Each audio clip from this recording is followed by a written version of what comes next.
Öyle güzel yerleşmişler. 10 yıl olmuyor. Ben memleketime gitmeye kalkıştım, tamam mı? Askerlik problemimi halletmiştim, tamam mı? Geçtim. Gidemiyordum, tamam mı? 50-60 kilometrede 5-6 defa indirilip aranıyoruz yani, tamam mı? Burada şey yazıyor böyle, kocaman tabela. Orman sevgisi, yurt sevgisidir falan böyle, tamam mı? Bu tabela duruyor, kafamı bu tarafa çeviriyorum. Burada su akıyor, karşıda orman yanıyor. Bizim evlerimizi böyle yıktılar.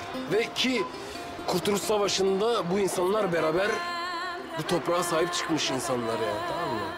Bizi nasıl bu toprakların düşmanı görürler?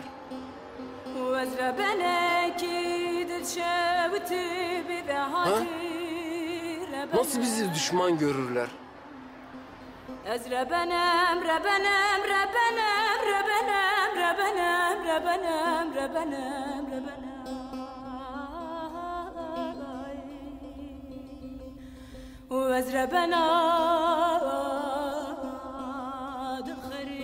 Ben ne hisseder, ne yaşarsam benim içimdeki müzik de o şekilde çıkacaktır.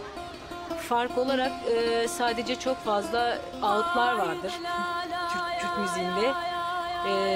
Çok fazla ağıtlar, dengbejleri vardır. Bunlar hep yaşanmış olan acılar, olaylar, savaşlar, ayrılıklar, sevdalar, talanlar üzerine yapılmış. Haydeler!